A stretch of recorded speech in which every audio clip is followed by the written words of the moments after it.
जय हिंद दोस्तों, स्वागत करता हूं आपके अपने परिवार मैथ मुखिया पर। आज हम लोग रेलवे ग्रुप डी के कुछ एक्सपेक्टेड क्वेश्चन देखेंगे। ये जो क्वेश्चन है 18 दिसंबर और 19 दिसंबर और 20 दिसंबर के जो पेपर हुए हैं रेलवे ग्रुप डी के, उन्हीं का एनालिसिस करके मैं ये वीडियो बनाया हूँ। अगर आप मैथ की तैयारी कर रहे हैं तो बिल्कुल इसी पैटर्न का क्वेश्चन प्रैक्टिस करके आप पेपर में जाइए। तो आइए स्टार्ट करते हैं, देखते हैं पहला क्वेश्चन। देख लेते हैं पहला क्वेश्चन क्या कर रहा है आपसे। पहला क्वेश्चन है कि 30% कामा 20% और 10% की क्रमागत तीन छूट को बराबर एकल प्रतिशत छूट ज्ञात कीजिए। अर्थात तीन को छूट देकर कर रहा है, इसका एकल बट्टा ज्ञात कीजिए या एकल छूट ज्ञात कीजिए। आप रेशियो मेथड भी लगा सकते हैं, A+B वाला मेथड भी लगा सकते हैं, और भी कई मेथड है जिससे आंसर आप निकाल सकते हैं। लेकिन मायने रखता है कि कौन सा मेथड है जो जल्दी आंसर निकल के आएगा। आइए उसको हम बताते हैं। लगातार तीन छूट दिया है तो तीन को लिखिए। पहले शुरू में मानना है कि हमारे पास जो भी था वो अपने आप में 100% था। ध्यान समझिए, अगर छूट कोई ना देता तो वो चीजें 100% पे मिलती, जितने का चीज है उतना का मिलता। लेकिन तीन को छूट दिया है, पहला छूट दिया है 30% का, तो 100 में से 30 माइनस कर दीजिएगा तो बचेगा 70%। दूसरा का है 20% कमी, तो 100 में से 20 माइनस कीजिएगा तो 80। दूसरा का छूट है 10%, तो 100 में से 10 घटाइएगा 90। ध्यान से देखिए, अगर ऊपर 1 2 3 डाटा लिखा गया है तो नीचे एक डाटा कम 100 लिखेंगे। जैसे देखिए 1 2 3 तीन बार लिखा गया तो नीचे 100 दो बार लिखना है आपको। बस यही आपको समझ लेना है। ध्यान से देखिए, अगर ऊपर 1 2 3 डाटा तो नीचे एक वो कम यानी कि दो बार 100 लिखना होगा। ऊपर रहेगा 4 गो डाटा तो नीचे 3 गो 100, यानी कि ऊपर से नीचे एक संख्या कम यानी 100 का गुणा करके आपको लिखना है। बाकी इनका मल्टीपल कर दीजिए। देखिए 1 2 3 जीरो से 1 2 3 जीरो काट दीजिए। एक जीरो अभी बचा हुआ है तो मैं काटूंगा तो कट जाएगा, लेकिन भाग देने में फिर दिक्कत होगा, तो डायरेक्ट आप गुणा कर सकते हैं। देखिए 9 8 72 कर लीजिए। गुणा करेंगे 7 दूना के 14 यानी 4 हो जाएगा। 7 सते 49 एक 50 यानी 504 में जब ये 10 बचा है, जब 10 से हम भाग देंगे तो आएगा 50.4। अब ध्यान से देखिए, हमारे पास 100% था और इतना का उन्होंने छूट दिया, तो वो चीजें था कि यानी एकल छूट बताना है तो आपको 100% में से इसको घटा देना, ये हमेशा परसेंटेज में आएगा। तो 100% में से जैसे 50.4 घटाएंगे आपका आंसर आ जाएगा। लेकिन घटाएंगे कैसे, ध्यान देखिए, 50 के बाद जैसे कोई संख्या दशमलव में आ जाए तो 50 न घटाइए, डायरेक्ट 51 घटाइए। तो बताइए 51 में से 100 घटाएंगे तो आएगा 49। अब 0.4 निकल गया तो बचेगा 6, यानी 49.6% तीनों छूटों का एकल छूट होगा। ऑप्शन देखिएगा तो ऑप्शन नंबर बी बिल्कुल करेक्ट आंसर होगा। तो इस तरह से एकल बट्टा 3 गुदे 4 गुदे 5 गुदे आप निकाल सकते हैं, लेकिन सही बट्टा भी इस डाटा को देता है तो हम रेशियो मेथड का अपनाते हैं। तो आइए देखते हैं अगला प्रश्न, इसको हटा देते हैं।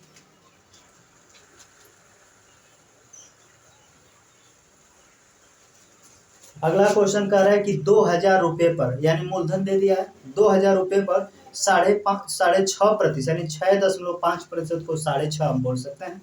6.5% वार्षिक ब्याज की दर पर 3 फरवरी 2023 से 17 अप्रैल 2023 की अवधि के लिए साधारण ब्याज की गणना कीजिए। साधारण ब्याज इसमें पूछा गया, बिल्कुल आसान से लगाएंगे, फार्मूला आपको पता होगा। साधारण ब्याज बराबर होता है मूलधन गुणे दर इंटू समय बटे का होता है 100। इसी पर निकाल दीजिए। आपसे ब्याज पूछा है तो ब्याज को ब्याज रहने दीजिए। मूलधन क्वेश्चन में दिया है 2000 तो लिख लीजिए 2000। दर देखिए क्वेश्चन में दिया 6.5% तो लिखिए 6.5। इंटू में समय देखिए, समय को दिन में दिया है तो दिन आप काउंट करेंगे कि कितना दिन का आपसे ब्याज पूछा है। तो 3 फरवरी से 17 अप्रैल, मैं यहाँ तक निकाल दे रहा हूँ। कह रहा है क्वेश्चन में 3 फरवरी से 17 अप्रैल तक। 17 अप्रैल कैसे निकालेंगे, ध्यान से देखिए। फरवरी अगर क्वेश्चन में दिया है 2023 तो 2023 साधारण वर्ष है, तो साधारण वर्ष में फरवरी 28 का महीना होता है। तो 28 में से 3 दिन बीत गया तो फरवरी में बचा 25 दिन। फरवरी पर से मार्च का आता है 31 दिन। अब मार्च पर से अप्रैल का सिर्फ 17 दिन लेना है तो 17। इन सभी को जोड़ेंगे तो आएगा 73, यानी टोटल 73 दिन का आपसे ब्याज पूछा है। तो सभी दिनों को जोड़ेंगे 73 दिन, तो आप 73 से गुणा कर दीजिए, बस इसका काम निकल गए। यहाँ से हमने क्या किया, दिनों की संख्या हमने निकाल लिया। इसको हटा देते हैं। दिन की संख्या आप ऐसा ही काउंट करके निकाल लेंगे। आप ध्यान से देखिए, ये नीचे 100 है तो 100 रहेगा, एक का स्थान से दशमलव हटाएंगे तो एक जीरो और आ जाएगा इंटू में। याद रखिए ये दिन है तो 73 दिन है, इसको साल में बदलने के लिए 365 से हम भाग करते हैं। यहाँ पे लिखिए 365। ध्यान से देखिएगा तो इसका 5 गुना है, इकाई से पढ़िए, 3 पचे 15 को 5, 7 पचे 35 एक 36, यानी इसका का गुना है 5 गुना। अब देखिए 5 से इसको काट देंगे 13 बार में कट जाएगा, 1 2 3 जीरो से 1 2 3 जीरो कैंसिल हो जाएगा। 13 का 2 में गुणा करेंगे तो ब्याज आ जाएगा 13 दुना के 26, यानी इस क्वेश्चन का सही जवाब होगा 26 रुपये ब्याज मिलेगा 73 दिन का, 6.5% की दर से 2000 रुपये मूलधन का। तो ऑप्शन देखिएगा तो ऑप्शन ए बिल्कुल करेक्ट आंसर हो जाएगा। आइए देखते हैं अगला प्रश्न, इसको हटा देते हैं।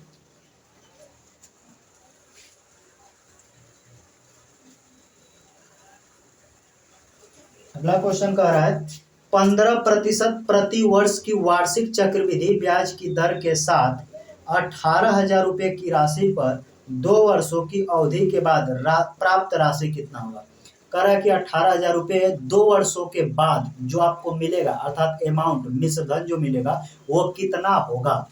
इस क्वेश्चन को लगाने का कई मेथड है, लेकिन जैसे कुछ ऐसे क्वेश्चन आता है, हमने कुछ देखा तो आप सीरीज मेथड लगाइए ताकि उस पर डीएस लगाना बहुत ही आसान हो जाए। सीरीज मेथड का मतलब आपके पास मूलधन कितना है तो दिया है 18,000, 1 2 3, 15% की दर से 2 वर्षों का आपसे चक्रवृद्धि मिश्र धन पूछा है, क्योंकि 2 वर्षों बाद कितना मिलेगा पैसा, तो मूलधन तो मिलेगा प्लस 2 साल का ब्याज भी मिलेगा, तो ब्याज और मूलधन को जैसे आप ऐड कीजिएगा तो मिश्र धन हो जाता है।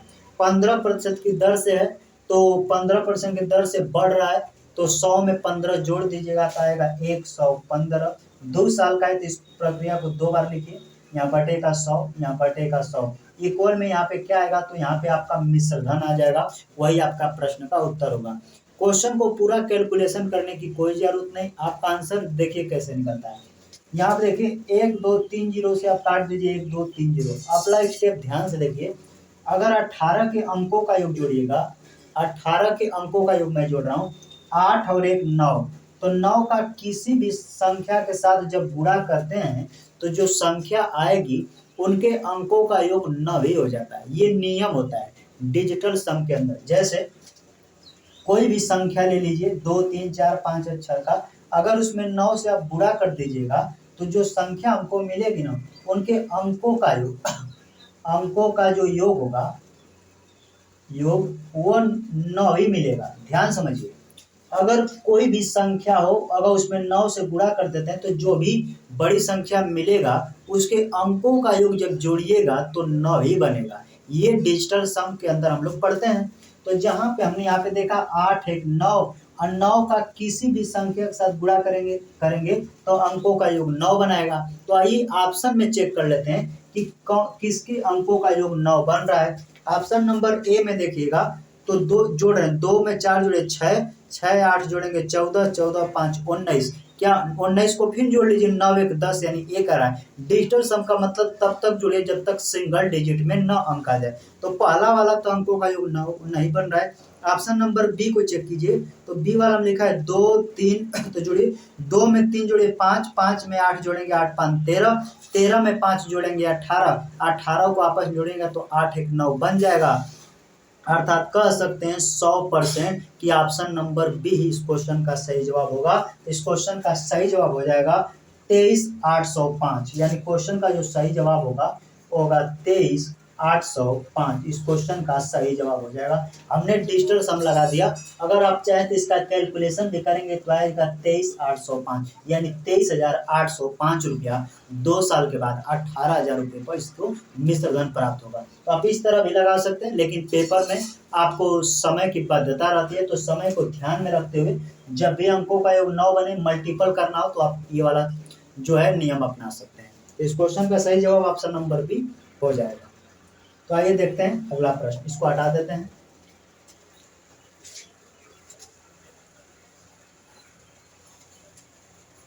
अगला क्वेश्चन कह रहा है यदि अजय अमित और अमर के बीच, 3 लोग हैं, अजय हैं अमित और अमर के बीच 214 सेबों को 1:5, 1:7 और 1:16 के अनुपात में वितरित किया जाए तो अमर को कितने सेब मिलेंगे। जब भी इस तरह के क्वेश्चन है तो पहले आप साधारण अनुपात में इनको बदल लीजिए। जैसे ए फार्म सभी को अजय जैसे लिख देता हूँ क्योंकि सबका नाम यही से स्टार्ट है, अजय, अमित और तीसरा अमर है, अमर, ये 3 लोग हैं। इनको टोटल 214 सेब बांटना है, लेकिन रेशियो का अनुपात कुछ इस तरह दिया है 1:5, 1/7 ऐसे करके दे दिया है। देखिए अलग अलग अनुपात है, इनको साधारण अनुपात में कैसे बदलते हैं, जब यानी अंश में 1 होता है तब। ध्यान से देखिए, जब भी अंश में 1 लिखा हो और इसको साधारण में बदलना यानी साधारण अनुपात में बदलना हो तो इस 5 को ढक लीजिए। 5 को ढक लेंगे तो आपको दिख रहा होगा 7 और 6, यानी इसको ढक लेंगे तो यही दोनों दिखेगा, तो गुणा कर दीजिए। 7 6 42, यानी कह सकते हैं अजय का अनुपात 42 है। जिसका मान निकालना है उसको आप बंद कर दीजिए। अमित का मान निकालना, अमित को बंद कर लीजिए। दिख कर है 5 और 6 तो गुणा कीजिए, 5 6 के 30, यानी आ जाएगा अमित का अनुपात। अमर का कैसे निकलेगा, 6 को बंद करेंगे तो 5 7 35, यानी इन दोनों का गुणा होगा 5 7 35। ये आपस में काटेंगे तो काट के छोटा कर दीजिएगा, नहीं कटेगा तो नहीं काटेगा।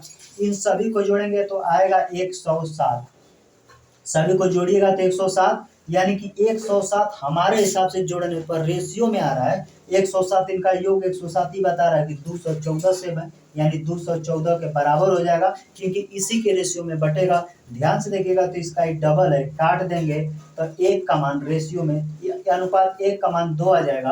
अब क्वेश्चन में पूछा है अमर को कितने सेब मिलेंगे, तो अमर का अनुपात 35 था, 1 का अनुपात 2 है, तो इसमें 2 से गुणा कर देंगे, 35 दूना के 70, यानी अमर को टोटल 70 सेब मिलेंगे। ऑप्शन देखेंगे तो ऑप्शन बी बिल्कुल करेक्ट आंसर हो जाएगा। आप चाहते हैं तो अनुपात से ही आंसर निकाल सकते थे।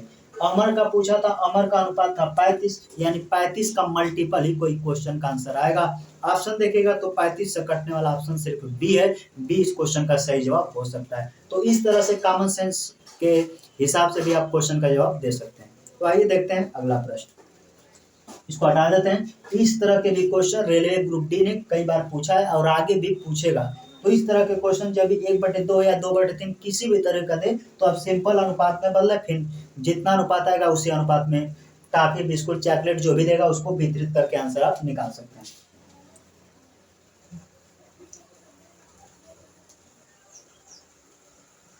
अगला क्वेश्चन का रहा है, यदि राजेश सुरेश और चंदन 3 लोग हैं, ध्यान समझिए, राजेश सुरेश और चंदन के बीच 330 पेंसिल क्रमशः 1:4, 2:3, 1:3 के अनुपात में वितरित की गई तो चंदन को कितनी पेंसिल मिली। इस तरह के क्वेश्चन मैंने एक्सपेक्टेड पेपर में इसलिए लिया है क्योंकि 17, 18, 19 के पेपर के एनालिसिस मैंने देखा तो 19 तारीख के शिफ्टों में इस तरह के क्वेश्चन थे, तो आगे भी इस तरह के क्वेश्चन बन सकते हैं। तो जो भी जरूर नहीं कि ऊपर अंश में एक ही हो, 2-3 कुछ भी हो सकता है। तो इस तरह के क्वेश्चन जब भी देगा आप आसानी से बनाइए।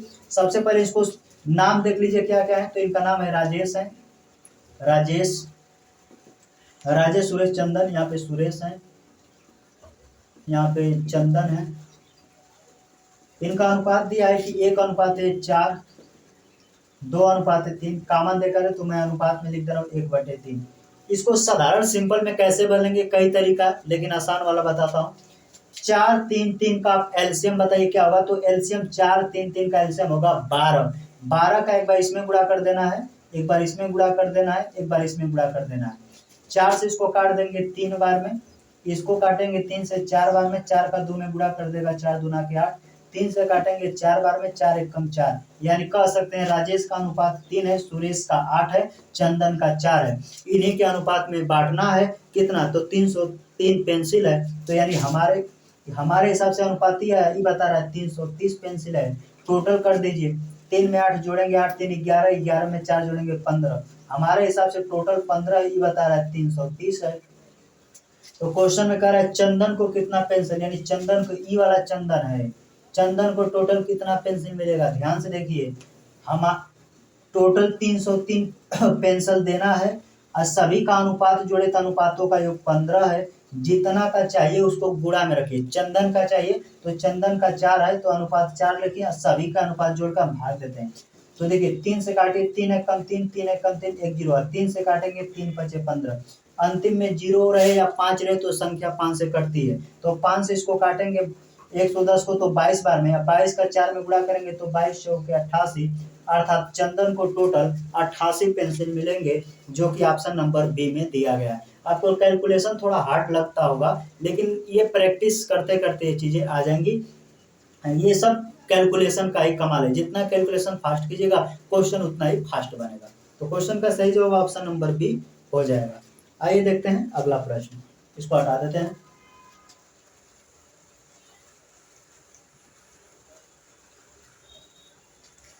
अगला क्वेश्चन कह रहा है अमर और कोमल की आय का अनुपात 5:4 है और उनके व्यय का अनुपात 2:1 है। यदि इनमें से प्रत्येक प्रतिमाह 6,000 रुपये बचाता है तो अमर की आय ज्ञात कीजिए। यानी प्रत्येक 6,000 रुपये कमा रहा है, तो अमर की आय पूछा है, कैसे लगाएंगे? वैसे तो क्रॉस मल्टीपल कई मेथड है, लेकिन सबसे बेस्ट तरीका मैं बता रहा हूँ। इनके आय का अनुपात दे दिया है, ध्यान से देखिए, आय का अनुपात दिया है 5:4। इसमें से अमर कौन है? तो पहला वाला ये अमर है और दूसरा वाला ये कोमल, ये कोमल है। इनके व्यय का भी अनुपात दे दिया है, व्यय का मतलब होता है खर्च, व्यय का अनुपात 2:1 है। अब ध्यान से देखिएगा, आय में से अगर व्यय को घटाते हैं तो आपके पास क्या मिलेगा? तो कहेंगे, हम कहते हैं अब आप मान लीजिए 100 रुपये कमाते हैं, हम 20 रुपया खर्च कर देते हैं, तो बचाते कितने होंगे? 100 में से 20 माइनस कीजिएगा, 80 रुपया। ठीक उसी तरह से अनुपात में देखिए, पहले इनका अनुपात यानी कि इनका अंतर सेम आना चाहिए। 5 रुपये था, 2 रुपया खर्च कर दिया तो बचाया कितना? 3, तो इधरों 3 आना चाहिए। इसका ये नियम होता है, जब प्रत्येक सेम राशि बचाता है तो अंतर भी सेम का आना चाहिए। तो 4 रुपया था, 1 रुपया खर्चा कर दिया, तो इधर भी अंतर देखिएगा तो 3, इधर भी अंतर देखिएगा तो 3। तो हमारे हिसाब से अनुपात में अंतर 3 का आ रहा है, वो बता रहा नहीं 6,000 रुपये प्रति माह बचाता है, तो अंतर में 6,000 लिख देंगे और 3 से काट देंगे तो 1 का मान आ जाएगा 2,000। ये नियम कौन से वाले प्रश्न पे लागू होंगे? जब दोनों प्रत्येक यानी समान राशि बचाते हैं। इसका नियम होता है कि अनुपात का अंतर जो है हम इक्वल करते हैं, यानी इधर का 3 का अंतर है तो इधरों का 3 का अंतर होना चाहिए। कभी कल कंडीशन में 3 या 4 का अंतर नहीं बनेगा, तो हम देख लेंगे कि इधर कितना जरूरत है, इधर कितना जरूरत है, तो बैलेंस करने के लिए आप अलग से गुणा भाग भी आप कर सकते हैं। तो फिलहाल इस क्वेश्चन पे आते हैं। 3 से काट दे, 3 दूना के 6, यानी 1 का मान 2,000 हो गया। तो क्वेश्चन में पूछा गया था अमर की आय, अमर का आय का अनुपात 5 है, इसमें जैसे 2,000 का आप गुणा करेंगे तो 2 पचे 10, यानी कि 10,000 अमर की आय हो जाएगी, जो कि प्रश्न का उत्तर होगा। ऑप्शन देखिएगा तो ऑप्शन डी बिल्कुल करेक्ट आंसर हो जाएगा, क्योंकि ऑप्शन डी में 10,000 दिया है। तो आइए देखते हैं अगला प्रश्न। इस तरह के क्वेश्चन है, डायरेक्ट ऐसा ही बनाइए। इसको हटा देते हैं।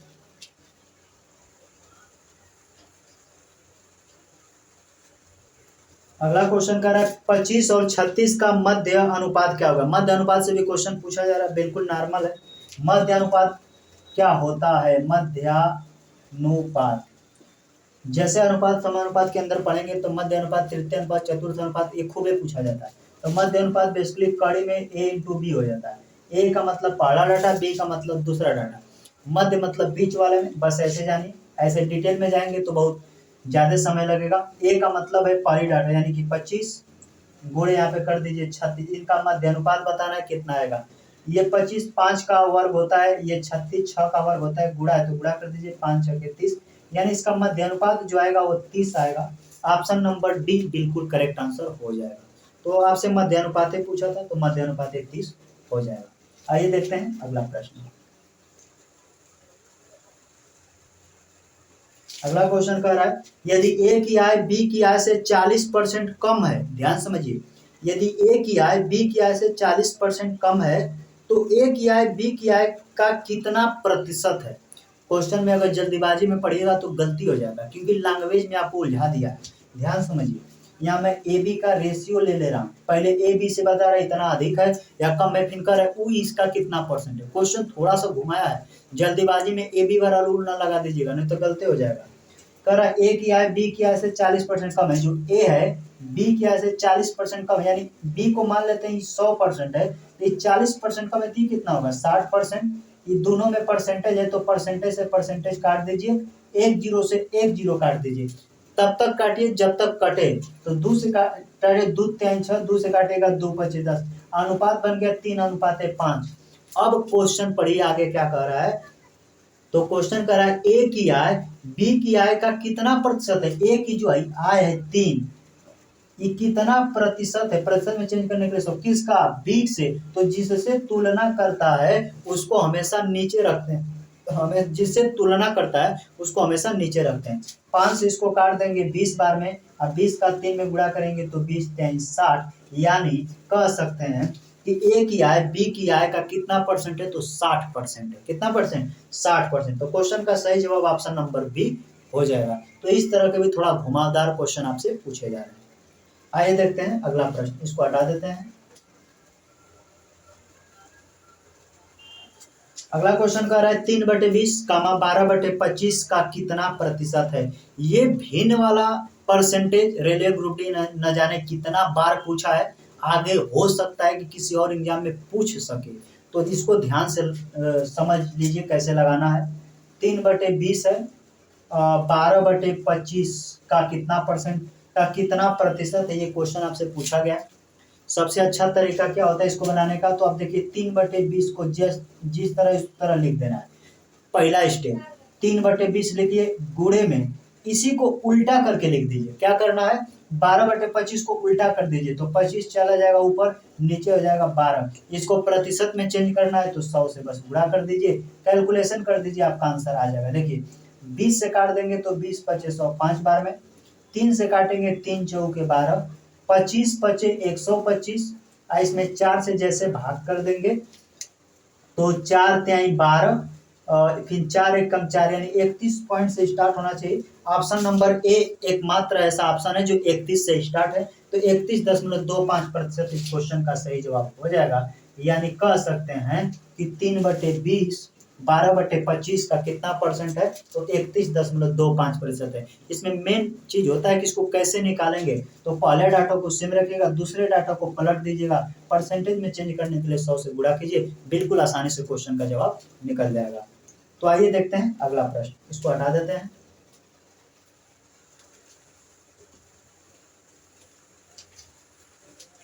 अगला क्वेश्चन कह रहा है कि आयुषी और अनमोल की आयु का अनुपात क्रमशः 2:7 है। 4 वर्ष बाद उनकी आयु का अनुपात 3:8 होगा, तो उनकी वर्तमान आयु में कितने का अंतर है। संदर्भ क्वेश्चन है, आयु वाला क्वेश्चन है। आयु वाला इस तरह के भी क्वेश्चन रेलवे ग्रुप डी पूछ रहा है, बिल्कुल नॉर्मल वाला ही पूछ रहा है। थोड़ा सा आप जोड़ घटाना जानते होंगे तो इस तरह के क्वेश्चन बना लीजिएगा। जैसे आयुषी नाम की कोई लड़की है, आयुषी अनुपाते अनमोल, आयुषी और अनमोल की प्रेजेंट आयु दे दिया है। क्या आयुषी अनमोल की वायु का अनुपात क्रमशः 2:7 है। अगर क्वेश्चन में कोई जानकारी ना देगा कि वर्तमान में, भविष्य में, भूतकाल में है, तो आपको हमेशा प्रेजेंट में ही मानना होता है आयु वाले प्रश्नों में। तो आयुषी और अनमोल की आयु का अनुपात 2:7 है। 4 वर्ष बाद, 4 वर्ष बाद यानी कि मान लेते हैं कि अगर ये वर्तमान की है, वर्तमान की है, तो 4 साल बाद यानी 4 साल ये बढ़ेंगे सब, तो 4 साल ये भी बढ़ेगा। 4 साल बाद इनकी आयु का अनुपात हो जाएगा 3:8। अगर 4 साल मैं बढ़ूंगा, अगर मेरा भाई है तो अभी 4 साल बढ़ेगा। तो ये नियम होता है। आपको अनुपात में देखना है कितना बड़ा है, 2 से 3 हो गया है, 7 से 8 हो गया है, तो अनुपात में देखना है दोनों तरफ 1 का अंतर है। अनुपात को पकड़िए, 2 से 3 हो गया, 1 बढ़ा इधर, 7 से 8, यानी अनुपात में 1 का अंतर है। और रियल में कितना बड़ा है, तो कह रहा है 4 वर्ष बाद ही, 4 वर्ष बाद, तो इक्वल में 4 रख लीजिए। अनुपात में 1 का मान रियल में 4 के बराबर है। तो कह रहा है आयुषी और अनमोल की वर्तमान आयु का अंतर, तो अंतर देखिए कितना का है, तो 7 में से 2 घटाएंगे, कहेंगे 5 का अंतर है, और 1 का मान 4 है, तो इसमें 4 का लिया कर गुणा कर देंगे, 5 चौके 20, यानी कि आयुषी और अनमोल के आयु के बीच का अंतर जो है 20 वर्ष है। ऑप्शन नंबर बी बिल्कुल करेक्ट आंसर हो जाएगा। तो इस तरह के भी प्रश्न आप बिल्कुल आसानी से बना सकते हैं। आइए देखते हैं अगला प्रश्न, इसको हटा देते हैं।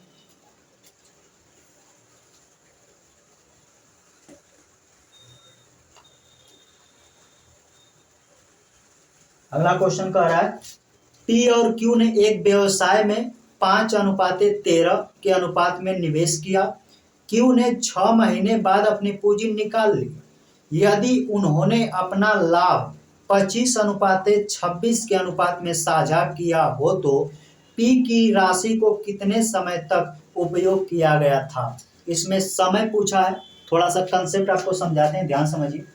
पूरी दुनिया का ये नियम है कि अगर आपको लाभ चाहिए, ध्यान समझिए, अगर आपको लाभ चाहिए तो आप अपनी पूंजी लगाएंगे, इनटू में समय कर देंगे, यानी कि तब आपको लाभ निकलता है। ध्यान से समझिए, आपको लाभ चाहिए, आपकी पूंजी कितने समय तक लगा है तब बराबर में लाभ मिलता है। ये पूंजी समय में 1 सेकेंड के लिए भी लगा सकते हैं, 1 मिनट के लिए, 1 साल के लिए, 10 साल के लिए, 10 महीने के लिए, कई साल के लिए। समय तो समय होता है।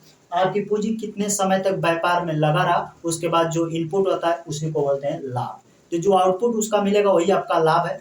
तो ये लाभ का नियम होता है, कंसेप्ट। इसी कंसेप्ट पे साझे वाले प्रश्न सारे बन जाते हैं, लेकिन इस क्वेश्चन में इसी का यूज करेंगे और सारे प्रश्न बन जाएंगे। जैसे पी और क्यू, देखिए पी और क्यू है, इधर बराबर में लाभ लिखते हैं, इधर पूंजी गुणे समय लिखते हैं।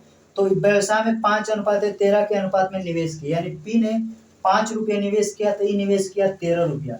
ये रियल डाटा नहीं, ये अनुपात है। ये 5 लाख हो सकता है, 13 लाख हो सकता है। तो ये रियल डाटा नहीं, अनुपात है, तो अनुपात लिख लीजिए।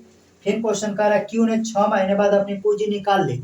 आप सोच के बताइए, हम कहेंगे सॉरी, क्यू ने 6 महीने बाद अपनी पूंजी निकाल ली, अर्थात इससे क्लियर होता है कि क्यू की राशि सिर्फ 6 महीने के लिए लगी रही। तो क्यू कितने महीने के लिए पूंजी लगाया, 6 महीने के लिए। पी का पूछा है कितने महीने के लिए पूंजी लगाएगा, नहीं पता, एक्स।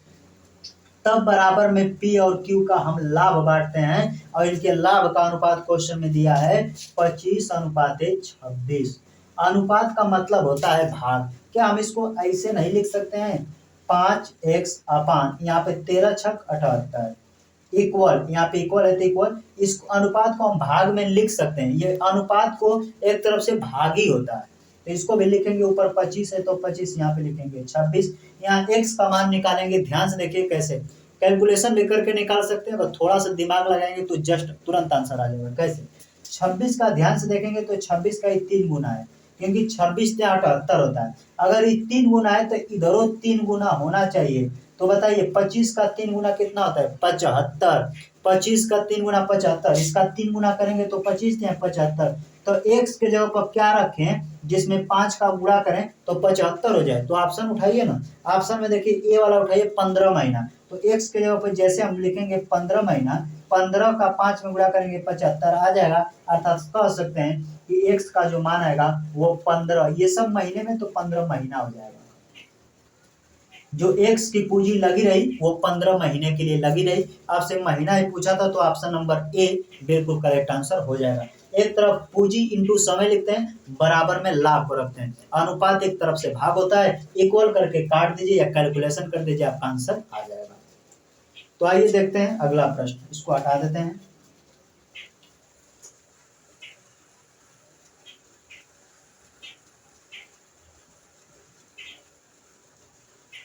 क्वेश्चन क्या कर रहा है अगला, ध्यान देखिए। कह रहा है कि 45 रुपए प्रति किग्रा वाली चीनी को 52 रुपए प्रति किग्रा वाली चीनी के साथ किस अनुपात में मिलाया जाना चाहिए कि मिश्रण को 55 रुपया 20 पैसा प्रति किग्रा पर बेचने पर उसे 15% का लाभ हो।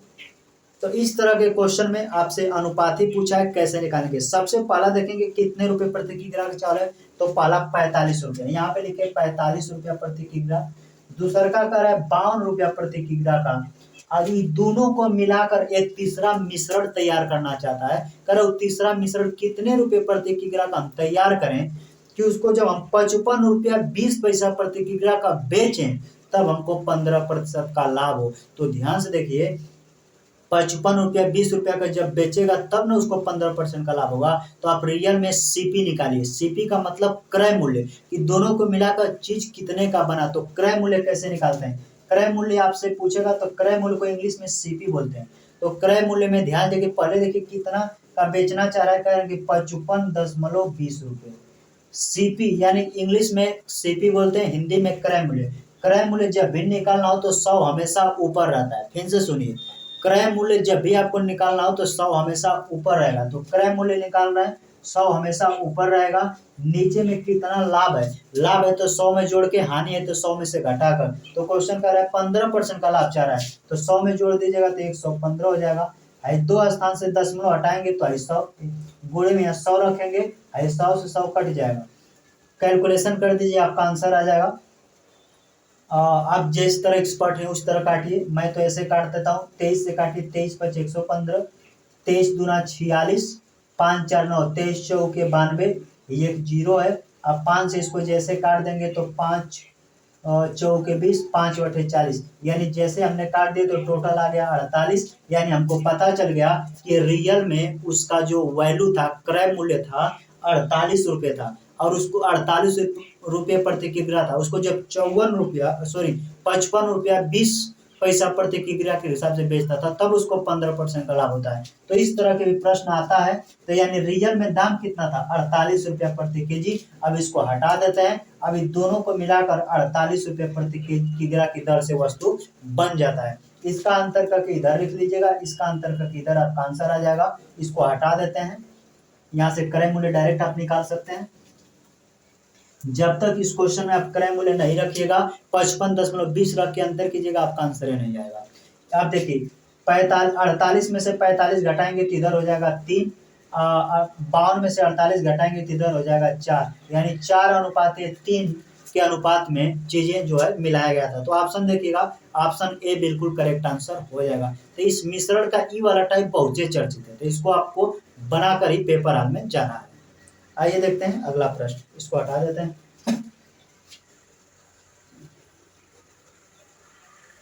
अगला क्वेश्चन कह रहा है 10 टिप्पणियों का औसत 46 था, यानी संख्या है 10, उन टिप्पणियों का औसत 46 था।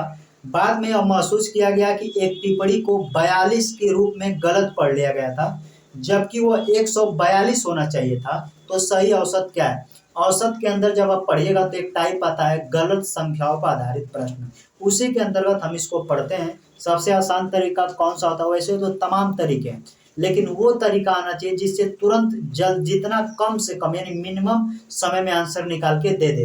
तो देखिए संख्या पहले बताइए टोटल कब है, तो संख्या कह रहा है कि 10 टिप्पणियां हैं, 10 टिप्पणियां हैं, 10 प्रेक्षण है, जितना का वो संख्या होता है 10 है। इनका औसत बोलिए तो क्वेश्चन में दे दिया है कि पहले शुरू में जो औसत था वो 46 था। अब क्वेश्चन में दो जानकारी देगा, एगो सही वाला संख्या देगा, एगो गलत वाला संख्या देगा। तो एक सही संख्या कितना था, गलत वाली संख्या कितना था, यही जो आपको ध्यान से समझना है, आपका आंसर आ जाएगा। क्वेश्चन में कह रहा है कि यदि एक टिप्पणी 42 थी, गलत पढ़ लिया, जबकि वो 142 होना चाहिए था, यानी सही संख्या 142 होना चाहिए था, गलती से इसको 42 पढ़ लिया गया है। तो सही औसत क्या है, यानी गलती जब सुधारा गया तो सही औसत क्या होगा, ये आपसे पूछा गया है। तो अब इनका अंतर करेंगे, तो 142 में से 42 घटाएंगे, बचेगा 100। और जब 100 बचेगा तो दूसरा स्टेप में जो संख्या है उससे भाग देते हैं। संख्या कितना है 10, तो 10 से इसमें भाग कर देंगे तो 10 बार में कट जाएगा। अब ध्यान देने योग्य बातें क्या है, ध्यान समझिए। अगर सही वाला डाटा गलत वाला डाटा से बड़ा है तो 10 जितना आएगा औसत में जोड़ देंगे, सही वाली संख्या गलत वाली संख्या से छोटी है तो औसत में से घटा देंगे। फिर से समझिए, अगर सही वाली संख्या जो है गलत वाली संख्या से बड़ी है तो औसत में जोड़ देंगे, जो भाग देने पर आया है, और सही वाली संख्या गलत संख्या से छोटी होगा तो औसत में से घटा देते हैं। तो यहाँ पे देखिए, क्या सही वाली संख्या गलत वाली संख्या से बड़ी है, तो कहेंगे यस सर। तो ये 10 आया है, 46 में 10 जोड़ देंगे और कहेंगे कि 56 इस क्वेश्चन का सही जवाब यानी नया औसत होगा। ऑप्शन देखिएगा तो ऑप्शन नंबर ए ही बिल्कुल करेक्ट आंसर हो जाएगा। तो इस तरह के भी क्वेश्चन एग्जामिनर पूछ रहा है। आइए देखते हैं अगला प्रश्न, इसको हटा देते हैं।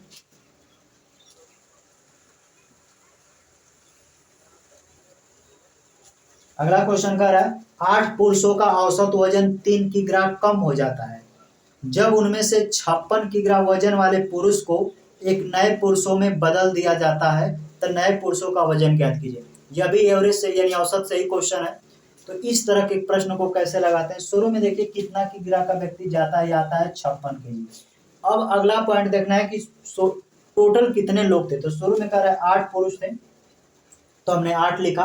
8 पुरुषों का औसत वजन कितना बढ़ रहा है या कम हो रहा है, यही तो क्वेश्चन में देता है। तो क्वेश्चन कह रहा है 3 की ग्राफ कम हो जाता है, तो 8 का 3 में गुणा कर दीजिए, 8 3 24। आज जितना की ग्राफ का वजन और पुरुष आता है या जाता है, अगर 3 की ग्राफ कम हो जा रहा है तो इसमें से जो गुणा करने पर जो इसका प्रोडक्ट आएगा यानी गुणा आएगा, इसमें से हम घटा देते हैं। अगर बढ़ता तो जोड़ देते हैं। तो 6 में से 4 घटाएंगे 2, अब 5 में से 2 घटाएंगे 3, यानी कह सकते हैं कि नए पुरुष का वजन जो होगा 32 किग्रा होगा, जो कि ऑप्शन नंबर डी में दिया है। बिल्कुल हार्ड नहीं, समझिए। शुरू में 8 लोग थे, औसत किग्रा 3 किग्रा कम हो गया, 8 3 24। कितना किग्रा का व्यक्ति गया? 56। अगर कम हो जाता है तो 56 में से घटा के अगर बढ़ जाता है तो 56 में उतना जोड़ देते हैं, क्वेश्चन का सही जवाब हो जाएगा। तो आइए देखते हैं अगला प्रश्न, इसको हटा देते हैं। अगला क्वेश्चन कह रहा है गणित में 28 छात्रों के अंकों का औसत 50 है। जब 8 छात्रों ने स्कूल छोड़ दिया तो औसत 5 बढ़ गया। स्कूल छोड़ने वाले छात्रों द्वारा प्राप्त अंकों का औसत ज्ञात कीजिए। यह भी यानी कि औसत के अंदर खूब पूछा जाने वाला प्रश्न है। कैसे निकालते हैं ध्यान से देखिए। पहले हम लिखते हैं एक तरफ संख्या और दूसरी तरफ लिखते हैं औसत प्लस, फिर लिखते हैं संख्या, फिर लिखते हैं औसत। अब बराबर में कुल संख्या गुणे औसत। ये आपको फार्मूला बहुत बड़ा दिख रहा होगा कि कैसे लगाना है लेकिन इसी पे क्वेश्चन बनता है। जैसे शुरू में कह रहा है गणित में 28 छात्रों के अंकों का औसत 50 है, तो शुरू में लोग संख्या में है 28, इनका औसत कितना है 50, तो 50 लिख दीजिएगा। फिर कह रहा है कि जब 8 छात्रों ने स्कूल छोड़ दिया, तो जब भी आएंगे तो प्लस कीजिएगा, जाएंगे तो माइनस, यानी इसमें से जब 8 छात्रों ने स्कूल छोड़ दिया तो नयका वाला का औसत कितना होगा, 8 लोग का, यही पूछा है। अब बराबर में कुल संख्या कुल औसत लिखेंगे। ध्यान से देखिए, आप खुद बताइए कि 28 लोग थे, 8 लोग कॉलेज या स्कूल छोड़ दिए, तो संख्या कितना, तो कहेंगे 28 में से 8 घटाएंगे सर हो जाएगा 20। अब कह रहा है कि अब जो औसत है 5 बढ़ गया, जो पहले था 50 अब 5 बढ़ गया, यानी अब हो गया 55 किग्रा। तो कह रहा है स्कूल छोड़ने वाले छात्रों द्वारा प्राप्त अंकों का औसत है, ये ना 8 को छोड़े हैं सब, इसी का औसत पूछा है। शुरू में इतना था, इसी का कैलकुलेशन कर दीजिए, आपका आंसर आ जाएगा। कैलकुलेशन करना का भी स्मार्ट तरीका बताते हैं, ध्यान समझिए। ये जब माइनस प्लस कहीं लग जाता है तो इसका मतलब कि चीजें अपने आप में अलग हो जाती हैं। जैसे यहाँ माइनस लग गया थी अपने आप में 1 गो टर्म, ये अपने आप में 2 गो टर्म, ये अपने आप में 3 गो टर्म है। ध्यान समझिए कैसे कैलकुलेशन करना है। आपको ये ऐसा अंक बताइए जिसमें इसमें भी भाग चल जाए, इसमें भी भाग चल जाए, इसमें भी भाग चल जाए, तो हम सब में 4 से भाग करेंगे। 4 से इसमें भाग करेंगे तो 4 सते 28, 4 दूना के 8, 4 पचे 20। अब ये नहीं कटेगा। अब देखिए 7 का गुणा कीजिए, 7 पचे 35 यानी 350, माइनस x का 2 में गुणा करेंगे 2x, बराबर में 55 का 5 में गुणा करेंगे तो 5 पचे 25, 5 पचे 25 यानी 275। 300 उधर ले जाके माइनस करेंगे तो माइनस में आएगा, माइनस से माइनस कट जाएगा। तो 2x बराबर जैसे घटाएंगे तो इसमें घटाएंगे तो आंसर आएगा 75, यानी कि 350 में से 275 घटाएंगे तो आपको 75 आएगा। अब 75 को 2 से जैसे इस काटिएगा तो x का मान आ जाएगा 37.5, जो कि क्वेश्चन का सही जवाब होगा। x क्या था, तो 8 लोगों का औसत था जो क्लास छोड़ के गए थे। तो क्वेश्चन का सही जवाब होगा ऑप्शन नंबर बी, क्योंकि ऑप्शन नंबर बी में 37.5 दिया गया है। तो अब क्वेश्चन को इस तरह के क्वेश्चन को आप ऐसा ही बनाएं, डिट्टो बिल्कुल आसानी से क्वेश्चन बन जाते हैं। आइए देखते हैं अगला प्रश्न, इसको हटा देते हैं।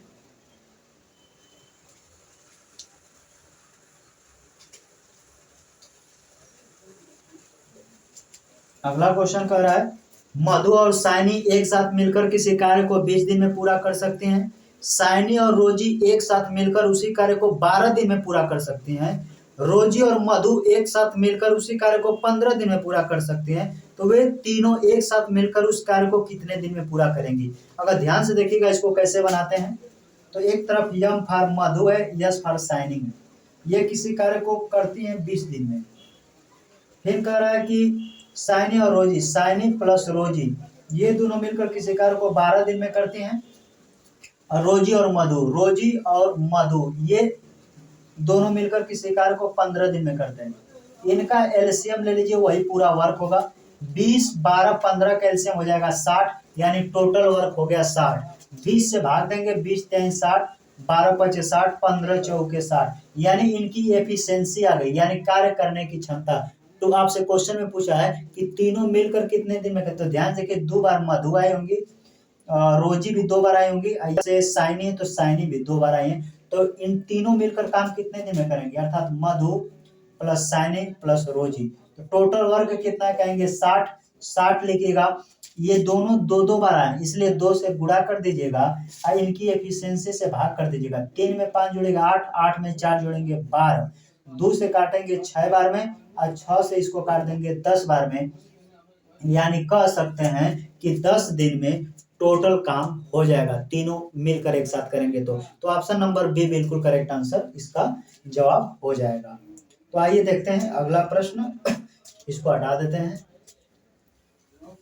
आप चाहे तो इसको थोड़ा सा दिमाग से लगाएं तो और जल्दी कर सकते हैं। अगला क्वेश्चन कह रहा है ए और बी मिलकर किसी कार्य को 8 दिनों में पूरा कर सकते हैं। यदि बी जो है ए से 25% अधिक कुशल है तो ए अकेला उसी कार्य को कितने दिन में पूरा कर सकता है। बिल्कुल आसान से बनाइए। कह रहा है ए और प्लस बी ये दोनों मिलकर काम कर रहे हैं तो 8 दिन में काम खत्म कर दे रहे हैं, यानी 8 दिन में पूरा हो जा रहा है। अब क्वेश्चन में ए बी का कुछ एफिशिएंसी यानी क्षमता दिया है। कह रहा है बी जो है ए से 25% अधिक कुशल है, जो ये बी है ए से 25% अधिक है। ए को अगर मानिएगा 100% है तो इससे 25% ज्यादा है, ठीक कितना 125। आप रेशियो बना लीजिए, 25 चौके 100, 25 5 125 बन गया।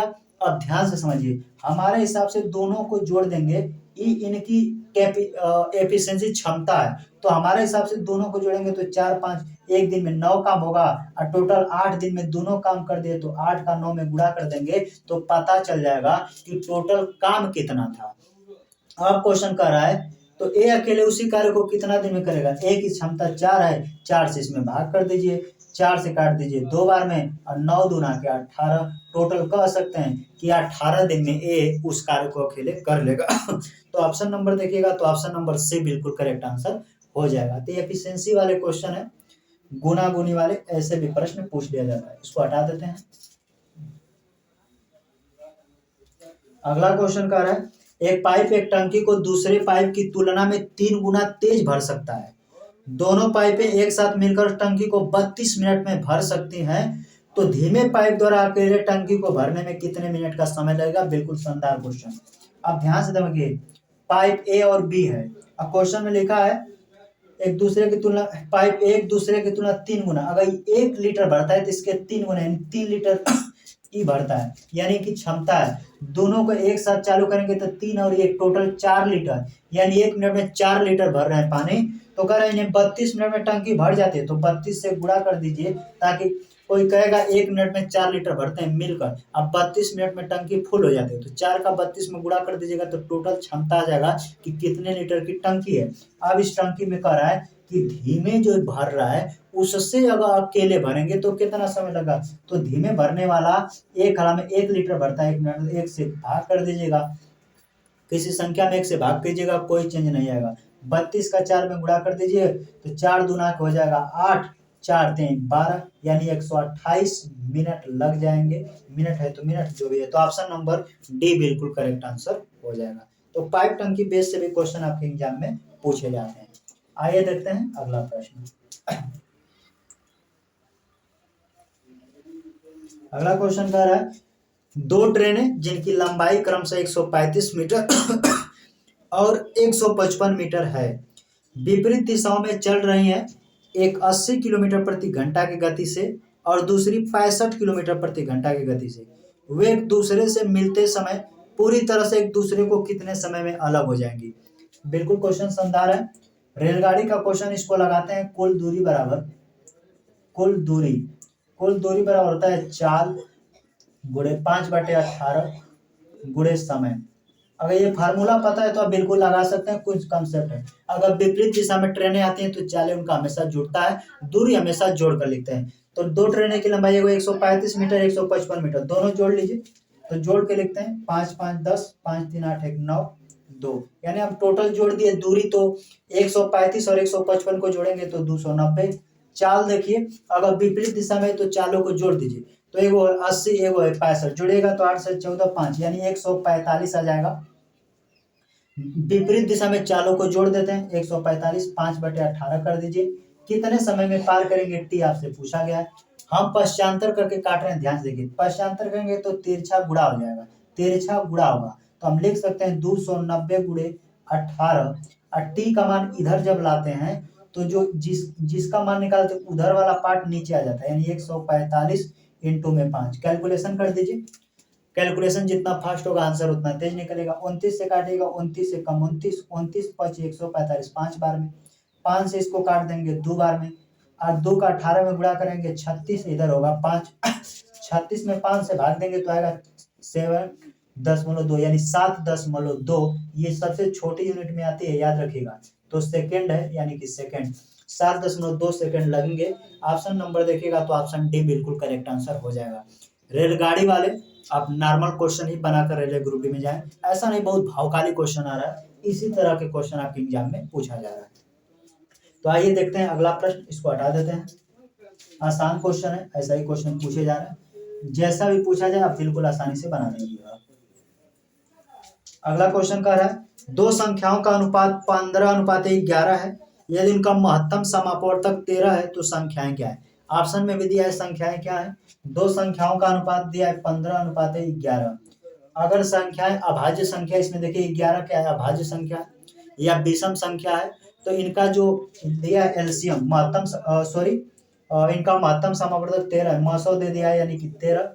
तो कह रहा है संख्या क्या है, तो अनुपात जो दिया गया है अगर मसौ से उसमें गुणा कर देते हैं तो वही संख्या हो जाती है। ये मसौ दिया गया आपसे, महत्तम समापवर्तक पूरा नाम होगा, तो 13 का इसमें गुणा करेंगे तो 195, और 13 का इसमें गुणा करेंगे तो 143, यानी कि संख्या होगा एगो 195 और 143। तो ऑप्शन नंबर देखिएगा 355, ऑप्शन देखिएगा तो 195 और 143, जिस ऑप्शन में वही क्वेश्चन सही होगा, तो ऑप्शन नंबर ए ही इस क्वेश्चन का सही जवाब हो जाएगा।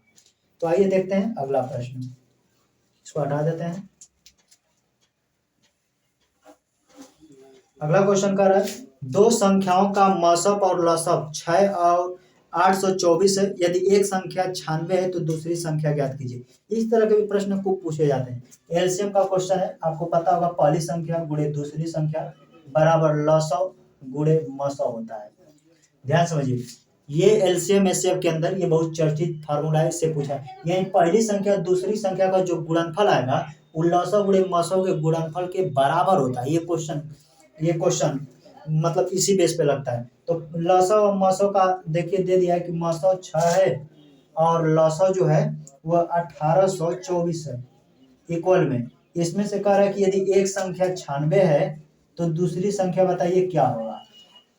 इसको आप चाहे तो यू बिना काटे लगा सकते हैं। ध्यान से देखिए, इस दोनों का गुणनफल इन दोनों के गुणनफल के बराबर होना चाहिए, यही इस क्वेश्चन में कहता है।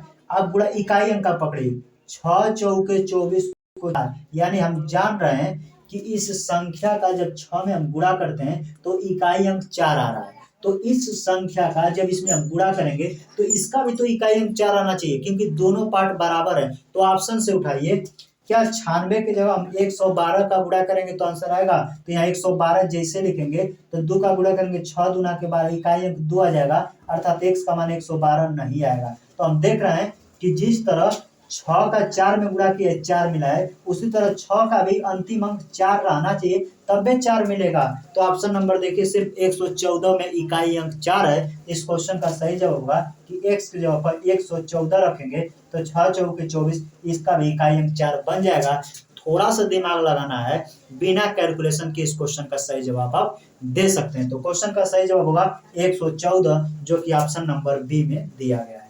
आइए देखते हैं अगला प्रश्न, इसको हटा देते हैं। तो इस तरह के प्रश्न नॉर्मल आपसे पूछे जा रहे हैं, इसको हटा देते हैं। अगला क्वेश्चन कर रहा है 8.46 के पावर बार को एक अभ्यस्त भिन्न के रूप में सरल बनाएं। बिल्कुल आसान है, बना सकते हैं। कह रहा है कि 8.46 दोनों पे बार है, इसको भिन्न के रूप में लिखते हैं। कैसे लिखते हैं? 8 है तो 8, दशमलव है तो इसके बाद प्लस लिख देते हैं। ये 4 6, दो को स्थान से दशमलव हटाएंगे, सॉरी दो एक स्थान से बार हटाएंगे तो एगो 9, दो स्थान से बार हटाएंगे तो दो गो 9। देखिए अगर ये 100 रहता, ध्यान से समझिए, अगर ये 100 रहता तो इसका गुणा करते तो 800 हो जाता। तो 800 मान लीजिए, 800 में से फिर 8 को एक्स्ट्रा जो घटाते 8 घटा देंगे, तो 800 में से 8 घटाएंगे तो आएगा 792, और 700 नीचे यानी कि इधर के 792, और 792 में से 46 और जोड़ दीजिएगा तो 6 2 8 9 4 13 7 1 8, यानी कि इसका गुणा करके इसमें जोड़ेंगे तो 738 में बना लीजिए। बाकी 838/99 इस क्वेश्चन का सही जवाब होगा। ऑप्शन नंबर देखिएगा तो ऑप्शन ए बिल्कुल करेक्ट आंसर होगा, क्योंकि ऑप्शन ए में 838 बिल्कुल आसान होता है, बना सकते हैं। इसका इधर गुणा कीजिएगा, प्लस कीजिएगा, आंसर आ जाएगा। तो ऑप्शन नंबर ए बिल्कुल करेक्ट आंसर हो जाएगा। इस तरह के भी क्वेश्चन रेलवे ग्रुप डी में पूछा है, तो मैंने इसी तरह के क्वेश्चन और लिए जिसका जवाब आपको कमेंट बॉक्स में देना है। ध्यान से देखिए, इसको हटा देते हैं। क्वेश्चन अगला स्क्रीन पर दिखाई दे रहा होगा, 1.24 के पावर बार को एक अभ्यस्त भिन्न के रूप में सरल करना है। क्वेश्चन कर रहा है कि 1.24 के पावर बार है, इसको सरल करना है। वीडियो पॉज कीजिए और इस क्वेश्चन का सही जवाब दीजिए। इससे पहले हमने बता दिया अभी। तो एक रहेगा प्लस 24 लिखिए, दो को स्थान से बाहर हटाएंगे, 2 को 9 हो जाएगा। 99 कम 99 में 24 जोड़ेगा तो 9 4 13, 9 2 11 1 12 यानी 123, नीचे 99। ये संख्या कटती है तो काट के आप छोटा कर सकते हैं, 3 से काट दीजिए, 3 चौके 12, 3 एक कम 3, 3 से काटेंगे 3 3 हो जाएगा, यानी कह सकते हैं कि 41/33। ऑप्शन नंबर डी बिल्कुल करेक्ट आंसर हो जाएगा। तो इस तरह वेनेकुलम अर्थात बार वाले प्रश्न जब भी आपसे पूछेगा, इस तरह के क्वेश्चन बिल्कुल आप आसानी से बना पाइएगा। तो इस तरह के भी क्वेश्चन पूछे जा रहे हैं। आइए देखते हैं अगला प्रश्न, इसको हटा देते हैं। अगला क्वेश्चन कह रहा है, यदि sin x बराबर 5/13 हो तो cot x का मान क्या होगा? बिल्कुल आसान है, देखिए कैसे बनाते हैं। एक राइट एंगल ट्रायंगल होता है, ध्यान से समझिए। अगर जब भी कहेगा sin x का मान दे दिया, sin x का मान दे दिया है 5/13, तो sin x का मान क्या होता है? देखिए इस sin का मतलब होता है लंब, लंब बटे कर्ण। ये तो साइन, इसको क्योंकि जब तक ये चीज नहीं समझेंगे आप आंसर नहीं दे पाइएगा। तो साइन का मान होता है लंब बटे कर्ण, तो ऊपर वाला लंब यानी 5, इसको लंब बोलते हैं, इसको बेस यानी आधार, इसको कर्ण बोलते हैं। तो लंब वाला ऊपर यानी कि 5 ये लंब दे दिया है, नीचे कर्ण होता है यानी 13 का मान आपसे दे दिया है। यानी राइट एंगल ट्रायंगल यानी कि समकोण त्रिभुज का इधर का मान दिया है 5, इसको 13, आधार लंब बटे कर्ण को हम साइन एक्स कहते हैं, यानी चिन्ह में साइन एक्स चिन्ह में साइन एक्स से दर्शाते हैं। तो क्वेश्चन में कह रहा है कॉट एक्स का मान बताइए, तो COT कॉट एक्स का मान ध्यान से देखेंगे तो ये टिपलेट्स होता है। 13 का स्क्वायर 169, 5 का स्क्वायर 125 में से घटाएंगे तो 144 आएगा। 144 किसका वर्गमूल होता है? तो कहेंगे 12 का, तो इसका मान निकल जाएगा 12। आप कॉट एक्स का मान बताइए, तो कॉट एक्स का मान ध्यान से देखिए क्या होता है। कॉट एक्स का मान होता है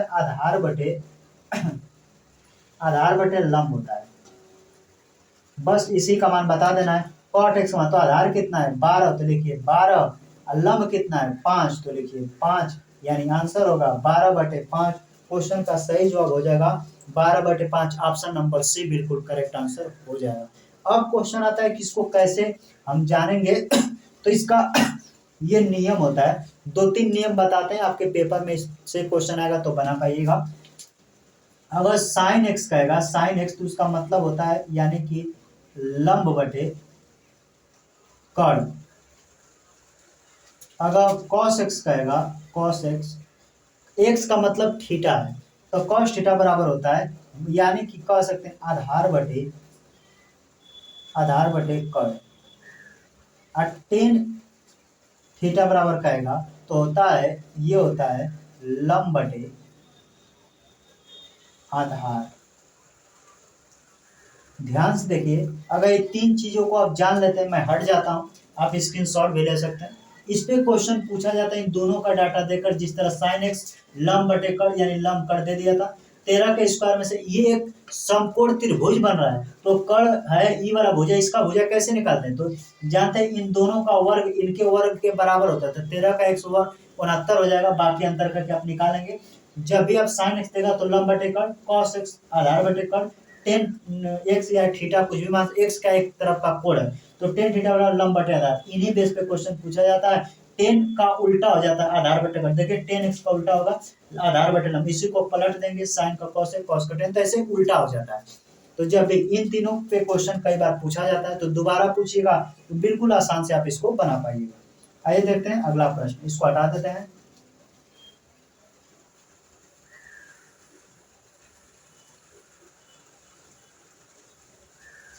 अगला क्वेश्चन कह रहा है संलग्न आकृति में रेखा एल एम के समांतर है, कोई रेखा है जो एल एम के समांतर यानी कि सेम है, तो 2x प्लस वाई का मान क्या होगा। ज्योमेट्री का क्वेश्चन बिल्कुल नॉर्मल आ रहा है, बिल्कुल एंगल पहचानने के लिए आ रहा है कि इसका एंगल इतना है तो इसका एंगल कितना होगा। तो यहाँ पे समझिए दो रेखाएं हैं, तो एक रेखा यल है और दूसरा रेखा जो है यम है, समानांतर यानी एक ही दिशा में। यहाँ पे रेखा को काट दिया गया इसे और एक ऐसे काट दिया है, इसका मान पूछा है x है, तो कह रहा है कि इसका मान 105 है, इसका मान y और यहाँ पे दे दिया है 60 डिग्री। बस यहाँ से आपसे क्वेश्चन में कह रहा है कि हमको बताइए कि यहाँ पे बता रहा है 2x प्लस वाई का मान कितना होगा। अब ध्यान समझिए इस क्वेश्चन का सही जवाब कितना होगा, जो मान इस कोण का होगा वही कोण इस x का होगा। ध्यान समझिए, जो कोण जितना कोण ई होगा उतना कोण ई होगा, तो एक सीधी लाइन पर जो बना कोण होता है वो होता है 180 अंश। ध्यान समझिए, सीधी लाइन पर बना कोण होता है 180 अंश, तो इसको अगर पूरा सीधी लाइन मानते हैं तो इस पे जो है कोण बनेगा 180 अंश बनेगा, तो 180 अंश में से 5 घटा देंगे, 105 घटा देंगे तो कितना आएगा, तो 180 में से 180 में से जैसे हम 105 घटाएंगे तो ये आएगा 75, यानी इधर का कोण जो होगा 75 होगा, तभी तब 75 105 जुड़ेगा तो 180 बनेगा। अगर ये 75 थी अभी 75 अंश हो जाएगा। अब देखिए x का मान आ गया 75, अब जिस तरह यहाँ y का मान जो होगा वही यहाँ पर 60, तो देखिए 60 का जो इधर का मान होगा ना वही इस y का मान होगा, बस आप निकाल लीजिए। तो ये अभी माने एक स्ट्रेट लाइन है, तो सीधी लाइन पे जो बना कोण होता है 180 अंश का होता है, तो 180 अंश में से 60 घटाइएगा तो आएगा 180 में से 60 घटाएगा तो 120, यानी इसका मान जो आएगा 120 हो जाएगा। यानी y का मान जो एंगल ई होगा वही एंगल ई होगा, जो एंगल ई होगा वही एंगल ई होगा। x का मान यहाँ पे निकाल दिए 75, y का मान 120 रख दीजिए, x का यहाँ पे लिखिए 2, x का 75 है तो 75 का गुणा कर दीजिए, प्लस y का मान 120 है तो 120 रख लीजिए, 75 दुना के 150 प्लस 12 जोड़ लीजिए, 15 12 27 होता है, एक जीरो जोड़ लीजिए, यानी दोनों मिलाकर कहेंगे 2x प्लस वाई का मान आएगा 270। ऑप्शन देखिएगा तो ऑप्शन बी बिल्कुल करेक्ट आंसर हो जाएगा। ज्योमेट्री के क्वेश्चन बस आपको एंगल पहचानना होता है, बाकी उसमें कुछ है ही नहीं, तो बाकी इधर स्ट्रेट लाइन पे बना बस घटा दीजिए, जो x का मान आएगा आप आंसर दे दीजिए। अगर जो कोण ई होता है वही कोण ई होता है, जो कोण ई होगा वो कोण होगा, जो एंगल ई होगा वही एंगल ई होगा, बस एंगल आपको समझना है, आंसर इस क्वेश्चन का जवाब निकल जाता है। तो आइए देखते हैं अगला प्रश्न, इसको हटा देते हैं।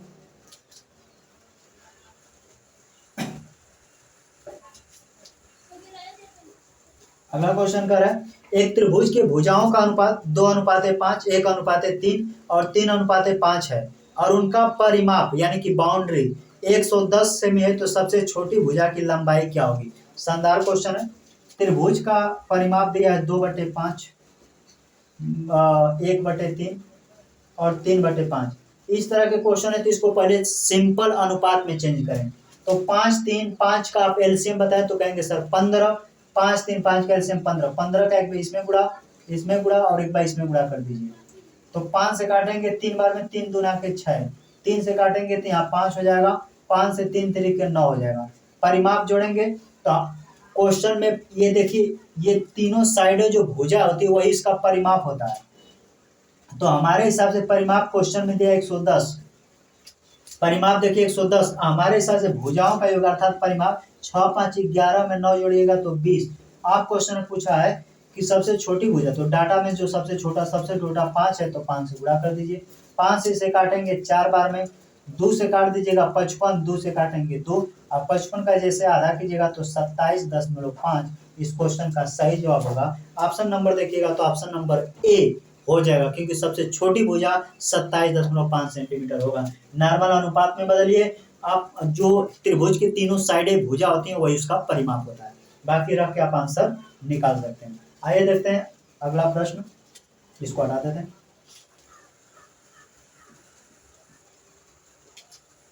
अगला क्वेश्चन कर रहा है, उस समबाहु त्रिभुज की भुजा की लंबाई ज्ञात कीजिए जिसका क्षेत्रफल 4 कड़ी में 3 वर्ग इकाई है। हमेशा एक बात याद रखिएगा, मेंसुरेशन में या कोई भी क्वेश्चन में जो चीज दिया जाता है वो वाला फार्मूला लगाते हैं, जो पूछा जाता है वो वाला फार्मूला आपको लगाना पड़ता है। जैसे क्वेश्चन में लिखा है एक समबाहु त्रिभुज की भुजा की लंबाई ज्ञात कीजिए जिसका क्षेत्रफल 4 कड़ी में 3 है।